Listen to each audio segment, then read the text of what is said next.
This might be the baldest show in America, almost like Tierney and LICATA was on the Fan, and now we bring Brown and LICATA to Mets Daily. It's Tuesday, January 27th, 2026. Welcome back to Mets Daily. Make sure you hit that thumbs up on the video, hit that subscribe button below. Keep on commenting. We'll get back to reading your comments on tomorrow's show.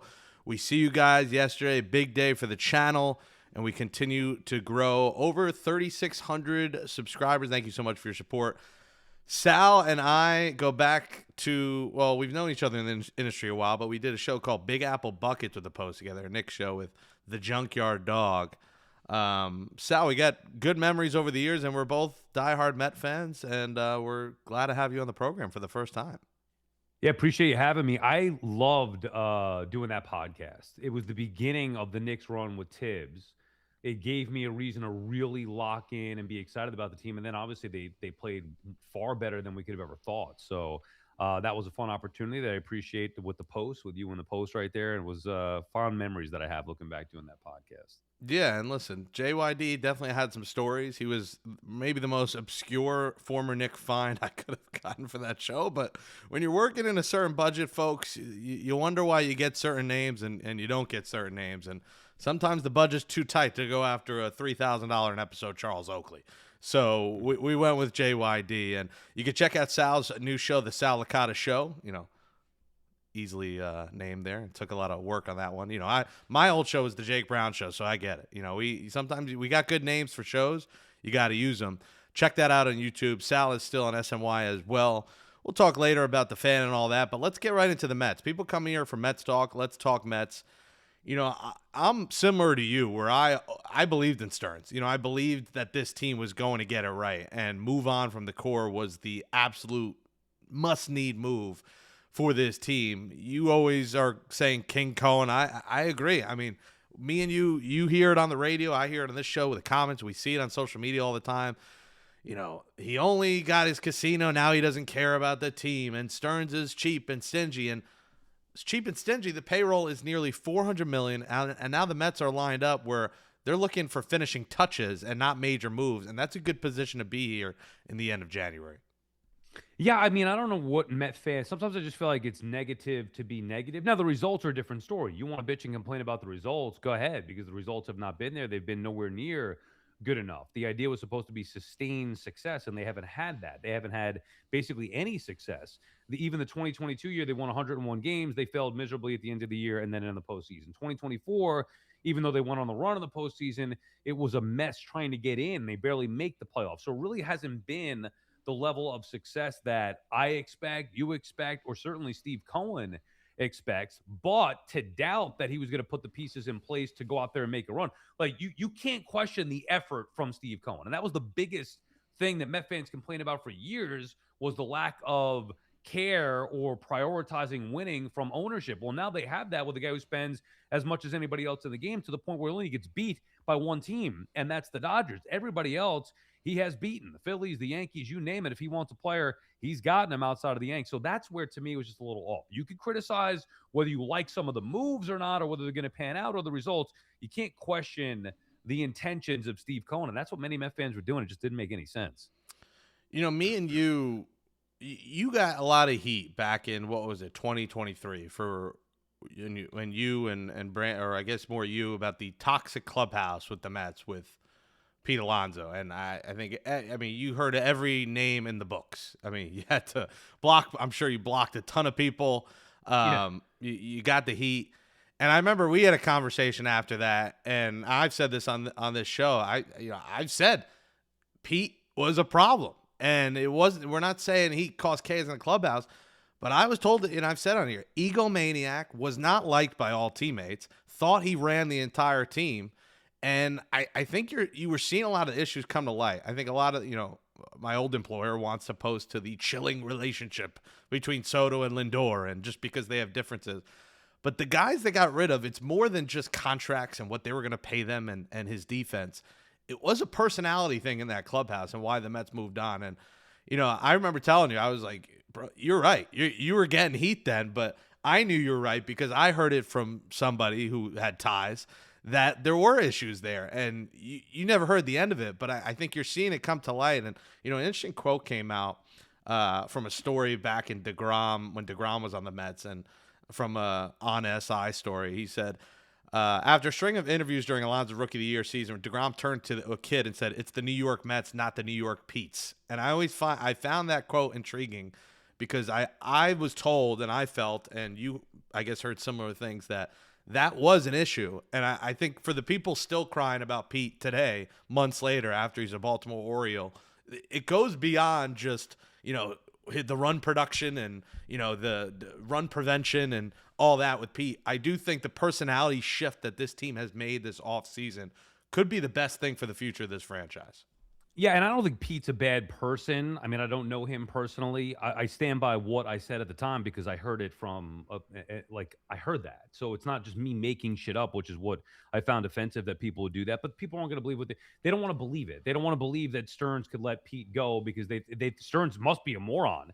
How could he possibly let Pete Alonso go? Well, no, that's not the case. He thinks that it's best for the team to build it this way for multiple reasons. I don't think Pete's a bad guy.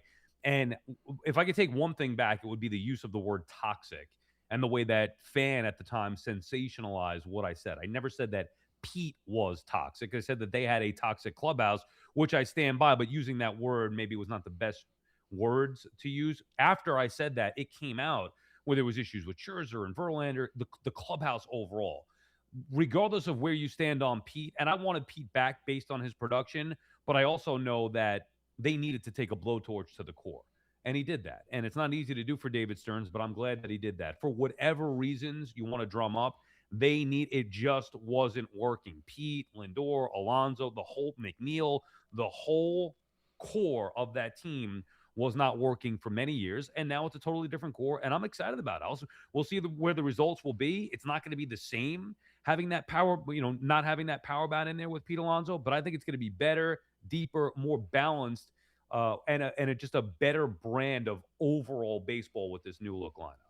Yeah, and you fell on a sword at that time, and I felt bad because I heard the same things, and I was like, I don't want to be the one taking this heat because Mets fans get violent when it comes to Pete Alonso and defending him. So, and I think you're seeing Nimmo, I think people are pointing it to politics and stuff, but the reality is Nimmo didn't really add anything to the club. Nice guy, great guy, solid player, but was an all-or-nothing player with a noodle arm that just was not going to stay healthy for the long term of that contract. So the Nimmo trade to me is a no-brainer. You get a veteran, and now you combine Bichette and Simeon, and I'm excited for Bichette at the plate, Sal. I'm excited to see a pure 300 hitter behind Juan Soto.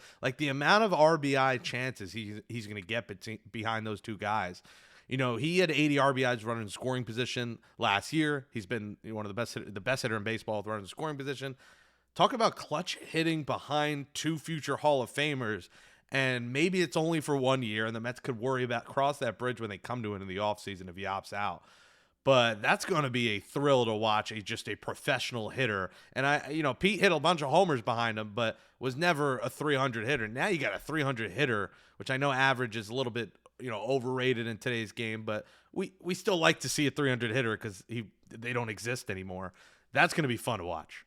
Yeah, I'm excited about it. I also don't know what makes you so sure that he's going to hit third.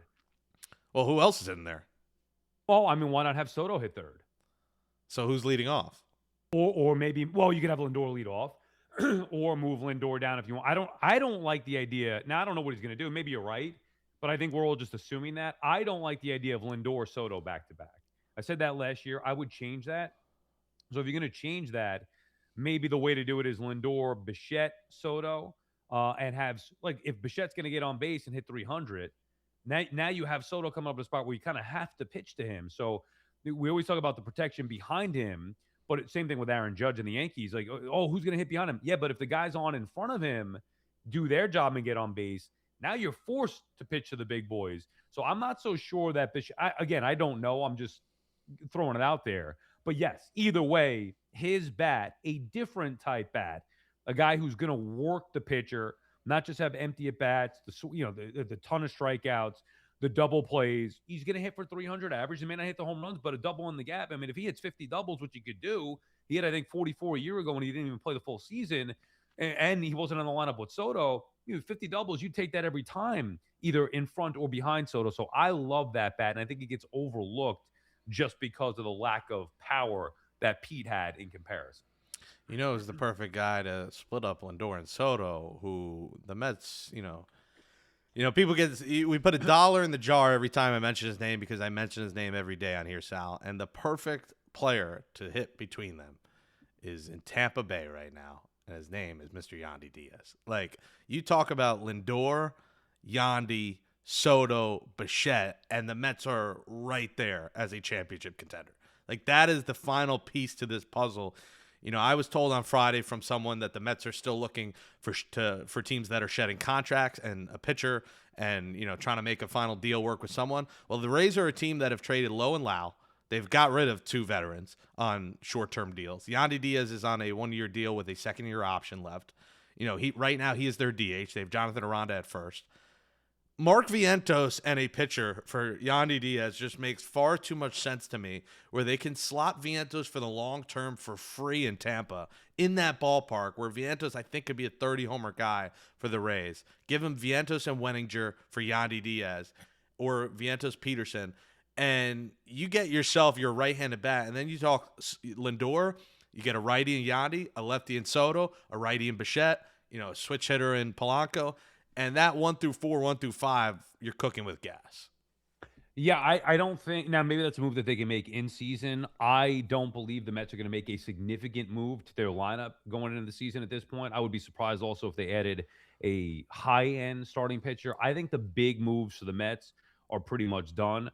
I'm not opposed to that, and I think that that's the beauty of where the Mets are at. You build a team that is good enough on paper going into the season while also knowing that in all likelihood at some point you're going to have to upgrade that team. So whether it's a trade for Diaz or somebody else that becomes available, look, you could look to add a closer, add another starter, whether it's frontline or just a depth starter or an impact bat in the middle of that order. So I wouldn't be opposed to that in season. I'm sure Stearns would be open to that in season. Though, Jake, at this point, I'd be surprised if that were the case going in. I think the Mets lineup, the 1 through 9 there is pretty much set, aside from maybe adding like a 4th outfielder type bat right now.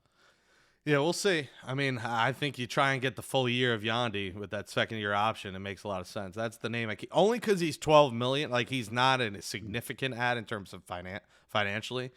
You put Peterson, Vientos, and the salaries pretty much are almost even.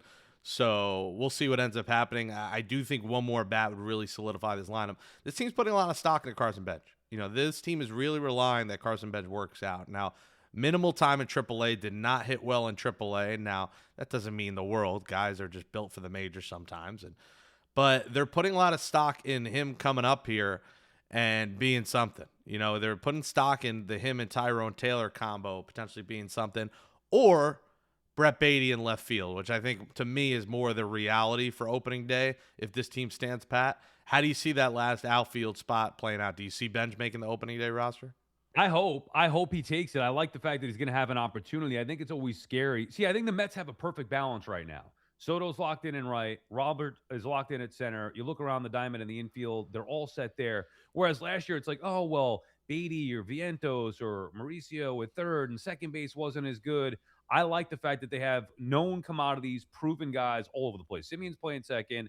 Polanco's likely going to play first the majority of the time. And you could, whether you want to go with Vientos, whatever, but at least there's one spot on the infield that's a little bit flexible. Everything else is settled. 2 spots in the outfield are settled. So why not have the one spot, which gives an opportunity to the young guy that they do believe in? So now he's got to go out there and do it. And if he doesn't perform well in spring, he's not going to get the opportunity. And that's why I say maybe they add another outfielder just as insurance, because I hate the idea of Beatty being the primary left fielder or even a Beatty Tyrone Taylor being the primary outfielder. I think they need one bat just in case, at least a bat that's higher than Taylor and Beatty, just in case Benj can't take the reins of that job. But hey, Stearns loves him. And at some point, you got to let the young guys, cook here. So I hope that Benj takes the reins and he can be a difference maker for this lineup if he is what they believe he could be.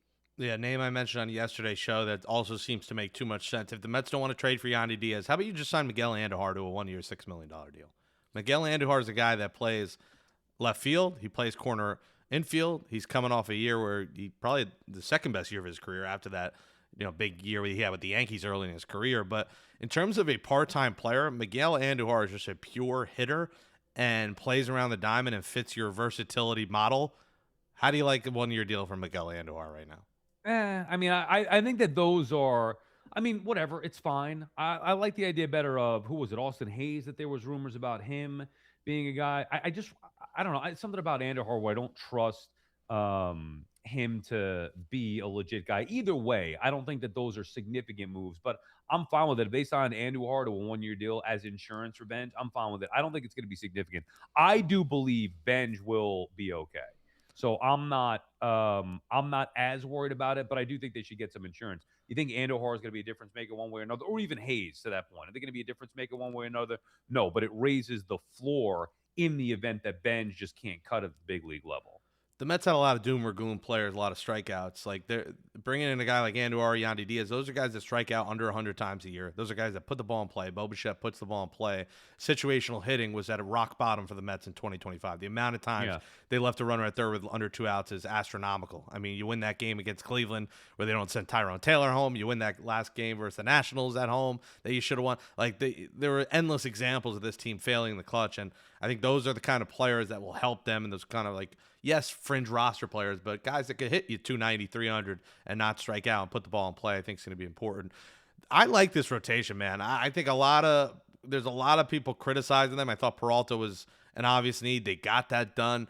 I really think Sean Manaea has a chip on his shoulder this year. I think, hopefully it's not a bone chip on his shoulder because that was an issue last. He just wasn't healthy last year. I think Clay Holmes with a year under his belt, David Peterson going into his first free agency class coming up is going to pitch with a chip on his shoulder. I think this rotation is in a good spot. Senga is really the big mystery if they do end up keeping him and what he will be. Maybe he ends up becoming a reliever for this team in a more effective role. But I think the bullpen, I think the rotation, Sal, is really good. And I thought Peralta was the frontline starter you needed. And if McLean looks like anything close to what he did the final 6 weeks, that 1-2 punch of Peralta McLean is going to be fun to watch. Yeah, I mean, it's not the best rotation in baseball. Certainly not the best even in the National League. Where you look at the Dodgers, you look at some others. Phillies lose Suarez, but still pretty solid rotation there. Braves, if they get healthy, can be dangerous. But I wanted a legitimate ace. I believe that they got that in Peralta. There's an unknown with McLean, but yeah, I mean, if Peralta does what he did a year ago or something close to that, and McLean does what he did last year in his however eight starts, whatever it was, I mean, hard to find two better arms than that atop your rotation than those two. And now you look at Clay Holmes, who was solid. You look at Manaea, who could be solid, or Senga, or Peterson as 3, 4, 5s in a rotation or depth pieces. That's where they're better. I liked Manaea. He pitched like an ace the second half of 2024, but to rely on him to be the ace again, clearly that was a flawed plan. But now, if you have him as a third or fourth starter, that's a pretty deep rotation. But again, you got to factor in that maybe McLean's not what he was a year ago. Maybe Peralta has a little bit of a drop off. Maybe certain guys get hurt.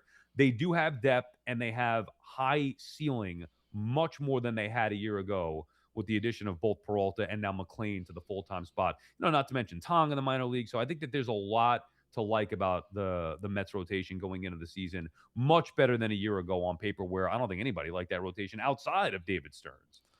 The bullpen, I think, is a wild card. I think they have a solid bullpen, Sal, but I worry. Your hope is Devin Williams doesn't implode like he did last year. Hopefully, he got the year of implosion in the Bronx out of his way, and now he comes to Queens is better.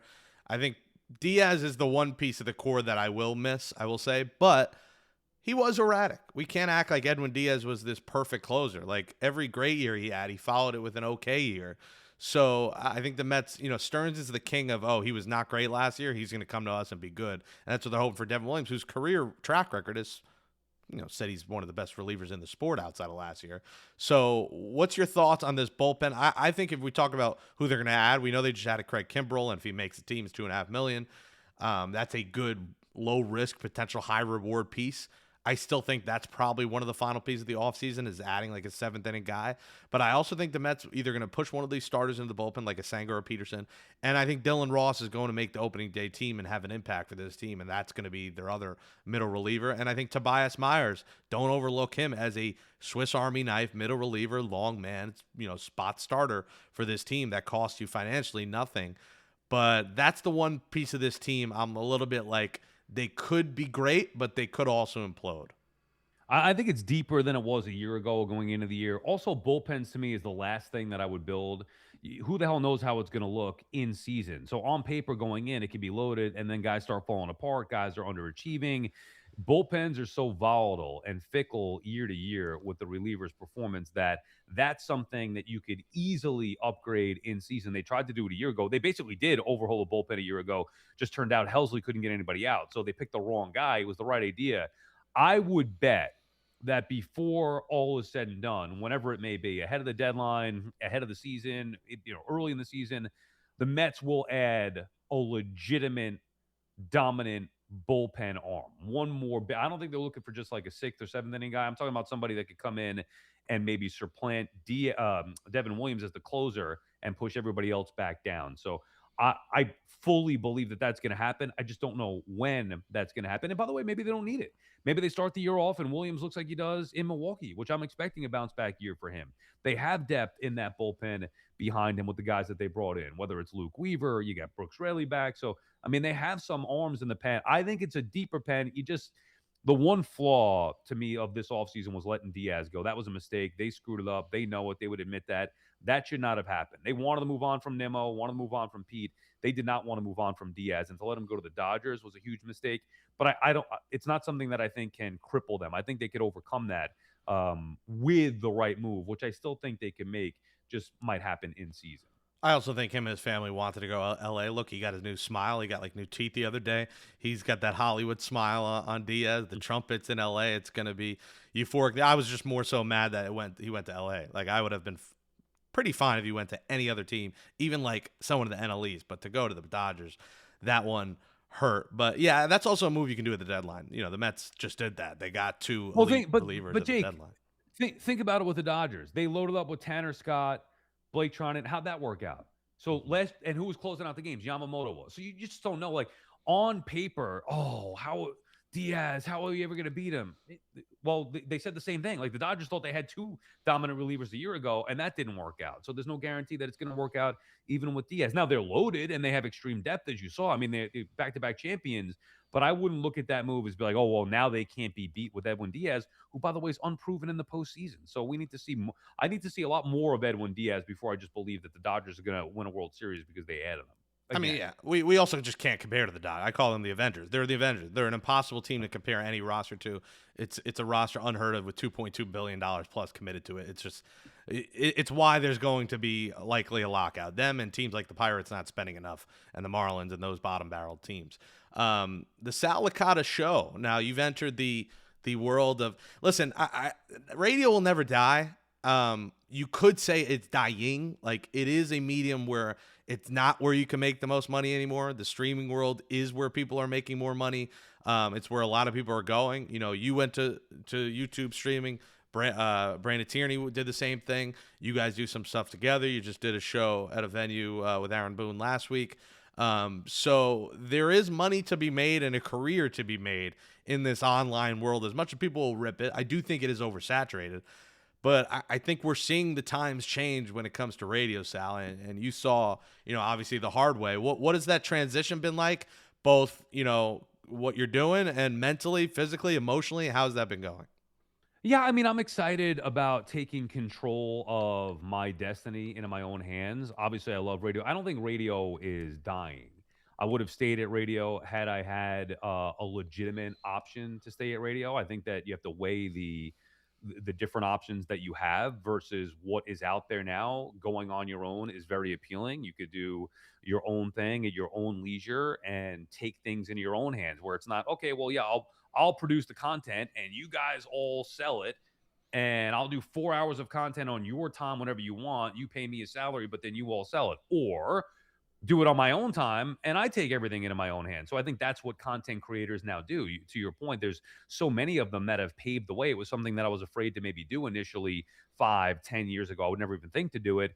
But now having my hand forced, I'm excited about that. I know I talked to BT about it and we both feel the same way. Like obviously we love the fan and we loved what we were doing, but I don't think it's a bad option now with all the potential out there to create your own content and still have a voice. So for me, I'm enjoying it, man. I went from having two jobs and working nonstop to now having, still my TV show on SNY and creating my own thing while also exploring other opportunities. I'm excited about what's going on.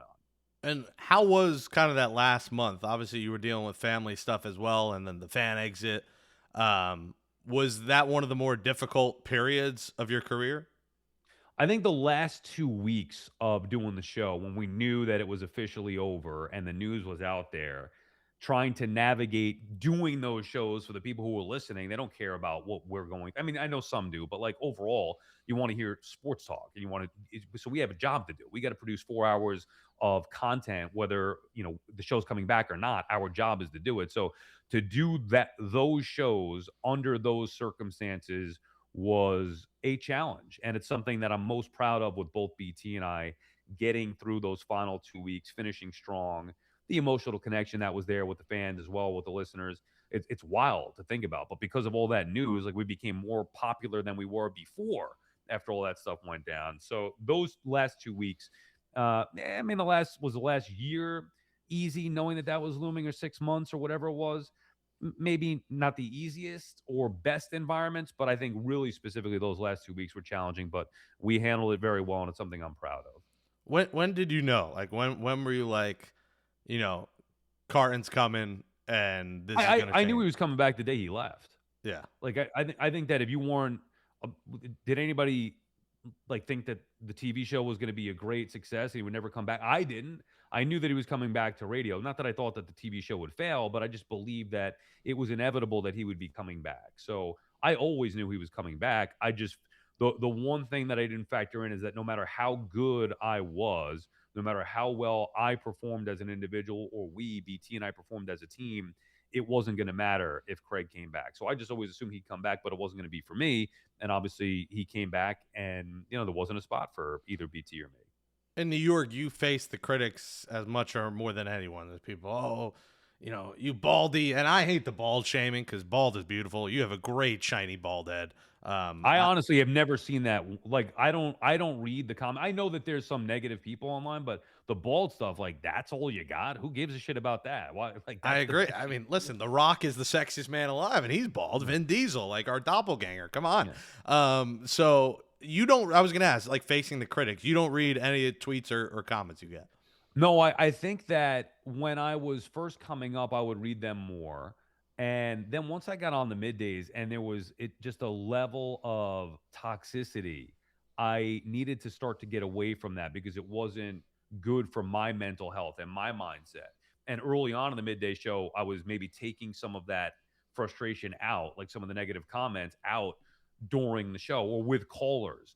So it just became, there's no point to read it. It doesn't mean anything. So is people are going to react when you say something that they don't like or that they do like. They're going to react one way. That's just a part of a part of what we do. So I don't read it because what good is it? It doesn't matter. I mean, my and by the way, now I'm not on the fan. So good for all of those people who didn't want me on the fan. Now you should be happy. Leave me the fuck alone. I'm good to go now. Don't worry about it. So I mean, I love everybody who's followed and who's paid attention and reacts to the comments, but the negative stuff, it doesn't mean anything. And I think it just comes from a place where people aren't happy with themselves, so they look to tear down others. And I really couldn't care less what other people say. Yeah, it's got scary on Twitter now. Like, especially now, politics and everything going on. Like, it is. Twitter has just become a hellhole. I think it's an important site for us, news and to get our shows out there and everything. But it has become a scary place, and people think they have these almighty voices, and behind an egg picture or a picture of a cartoon or whatever it is. And I was just curious, facing the critics, because obviously, all the show ends and you get people, oh, thank God, the loudmouths are over, and you get the critics like that. And I think you kind Well, of just I've got to avoid it. seen, honestly, I have not seen that. Like I'm sure it's out there. The majority of stuff that both BT and I have felt has been overwhelmingly the other way. Like Hmm. during the show, I felt more negativity. After it was announced that Carton was coming back and we were gone, I felt more love than anything else. So I have not felt, and good if people want to be happy. Like, it really doesn't matter. I am living my life the way that I want to live it, and I don't even like being famous or in the public eye. Like, I don't care about that. Nothing I've ever said has been for clickbait. I know it's going to work. Obviously, it's what I do, but I just give strong opinions. So I don't care. I'm good on my own. I don't care what people have to say. If this all ended tomorrow, just like it did with the fan, it doesn't matter. I already lived my dream. So I've done and am doing what I want to do. I can't let that negative stuff impact me, and it really doesn't matter when it's coming from the majority of people. If you pay attention, the majority of people have been positive, so you can't let the few negative people impact you. Yep. Yeah, I think you guys got an overwhelmingly positive reaction, and I thought you guys did the best you could. And certain situations just come into play in this industry. It's not always about talent anymore. We're in a world where talent is maybe the last thing that matters. It's about clicks, drama. Sometimes a lot of places about looks. The industry's changed for a lot of wrong reasons, but the good thing is you can put your own stuff out there, and you can check the Sal LICATA show out on all streaming platforms and on YouTube, and check Sal out on SNY. Follow him on Twitter at Sal_LICATA. Subscribe, smash that thumbs up on Mets Daily, comment below. Sal, it was great to catch up, man. Best wishes to your family, your wife, your daughter. Hope all is well on that front. And I'll be back in New York a couple months, so we'll hit a Mets game. You need a You're not Met in New York anymore? you I didn't need know a where Met, you live in. you need a Met game the Jake Brown way. You haven't done we did the Nick game. It was me, you, Jeff Nelson, Nick's That was Nuggets. fun. That was a good day. You need the Met game the Jake Brown way. If you don't know the Jake Brown way, when you experience it, it's a different measure. I'm in South Jersey. Yeah, I've been here Okay. since. Oh, in Jersey. I've been with my dad here. He works in Philly. So the month before I got laid off at the Post, my dad got a job in Philly. I got laid off. My lease in Astoria ended that week. It was like the worst week of my life. So I moved. I've been here since then. Got this new job in the city in November, and I'm in the city 3 days a week. I have a Marriott hookup, so I get 2 hotel nights a week in the city. And looking for apartments now with a hope for a basically opening day weekend move. It times up where it's probably going to be April 1st, March 27th, Paul Skeens, Freddie Peralta, Jake's return, and all in the same weekend. So Nice. it's Good luck, dude. Good to see you landing on your feet. yeah, no, we'll see how we'll see in this business. We'll see how long it lasts with this job. Right. But always keep your head on a swivel, as you know, in this business. You can never get too comfortable. So never get comfortable. But make sure you check out Sal LICATA Show and keep subscribed to Mets Daily. Sal, thanks for coming on. Let's go Mets. More moves to make. And we'll talk to you all tomorrow right here on Mets Daily.